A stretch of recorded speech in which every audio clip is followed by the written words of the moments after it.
Hey friends, welcome. It's Julie, and for today's hop, I'm going to be making a card with the Not Too Shabby March Box of the Month. I recently watched Jamie's Mix It Up with Jamie live, and her process of randomly drawing from a list of prompts really got me inspired to give it a go. So I'm going to do that today. I've picked three prompts from the categories paper, image, and sentiments, and then I added the names of all the items included in the box to little paper strips. So for my paper choices, I have the Joyous Easter card fronts, Hoppy Little Moments, and the Spring in Bloom paper pads. I have a trusty little Hello Kitty lip balm tin that I'm going to use as a makeshift hat and pick one prompt from each category. So the paper winner is, here we go, drum roll, Spring in Bloom. This one has some nice spring greens and pinks, stripes, hearts, ginghams. But I absolutely love the pink script paper with the gorgeous tulips. So I might just have to go with that one. So next up is images, and I have the two ephemera sets and two stamp sets for this category. So I put those names in and we'll be drawing. This is kind of exciting. So we will be playing with the Hoppy Little Moments ephemera. So that's the one with the bunnies and the eggs and like farmhouse images. It's so cute. So next up is sentiments, and I have the A2 card fronts and then the two stamp sets to choose my sentiments. And we give it a little shake. And my third prompt is going to be the Joyous Easter A2 card front sentiments. So that's what I'll be working with. I'm going to give it a little think and come back with a plan. All right, so I looked through the selections and I felt this sweet little bunny and basket were just too adorable not to use. I fussy cut the ephemera and then I chose that beautiful script paper with the tulips, and I just love it so much. I didn't want to cover it up too much, so I picked some vellum circles to kind of ground my images there. And then I picked out some seam binding ribbon options, and then I die cut with the one and done sentiment die the A2 card fronts, and I picked a few of the ones that I thought might go with this card. And so let's get started. I'm going to first add a little ink blending to the edges of these fussy cut ephemera pieces. I kind of just want to make sure there aren't any like white edges. And I'm also going to go into the whiter spaces with just the leftover ink on my tool just to kind of take away some of that white space. I just want it to be a little not so crisp. And so I'm just going around with soft um, motions, circular motions just around the edges, and finishing that up. And then I'm going to pull in this butterfly as well. I'm not sure. I don't think I use it in the end, but just in case I do, I have it done. And then I'm also going to add so that was antique linen, and this one is tattered rose distress oxide.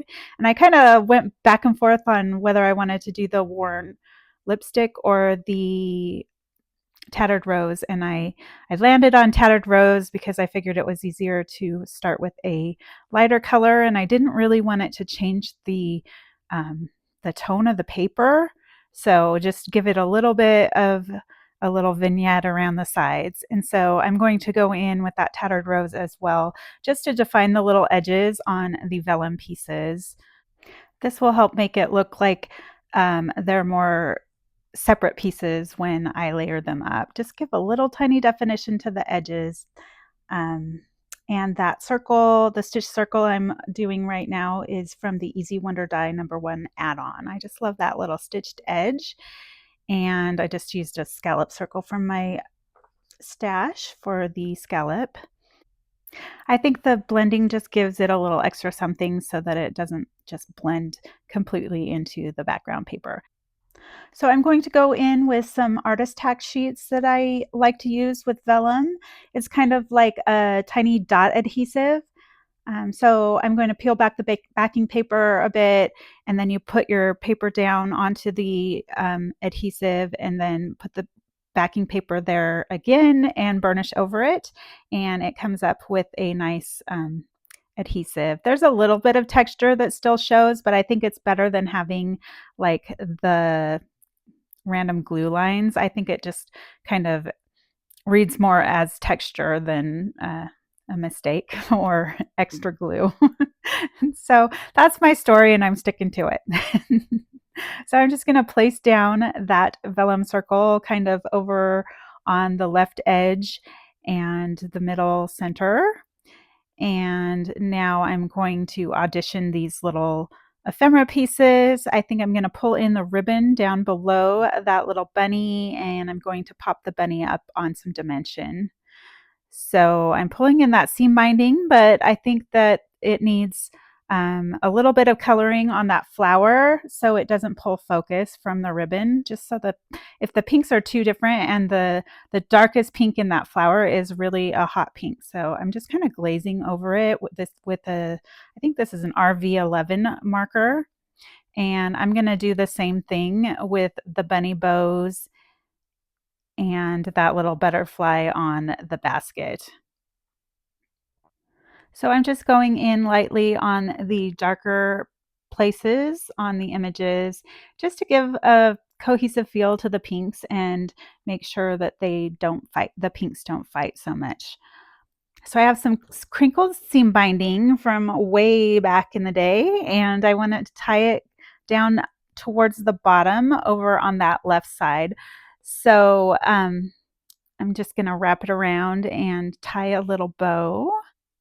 Bow tying is always just a little bit fussy, but I think it's worth a little extra effort to make sure that the bows are nice and pretty.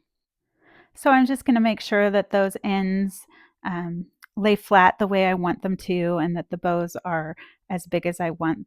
And then I'm going to grab my scissors and do an angled cut on the ends. Now that we have the ribbon cut, I'm just going to audition those ephemera pieces. I think I'm going to slip the basket underneath the ribbon and then pop the bunny image over the ribbon. So I'm just going to put some adhesive on that basket and slide it under the bow right there, and then put a magnet on for it to dry. And then I'm going to add just a little bit, this is 1 millimeter foam, just enough to make it lay flat. And I'm going to just place that over the bow. Had to put a little bit more on his tail there so he stands level. And then we'll just glue that down. And it's okay if we go beyond the panel just a bit because it's only 3 3/4 inches. So we have a 4 1/4 inch card base, so there's plenty of room for us to go beyond the edge. So I'm just going to try out a couple sentiments here. I ended with "You are extra special."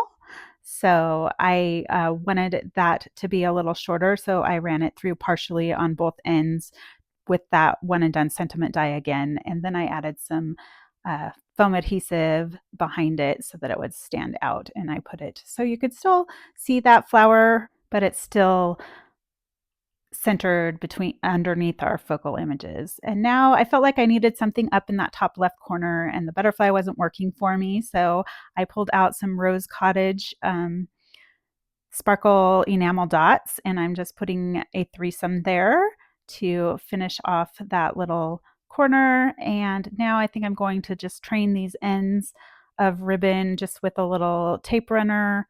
I'm just going to add that to the card and then push it down and kind of fiddle with this so that it tucks underneath the sentiment and lays how I want it to lay.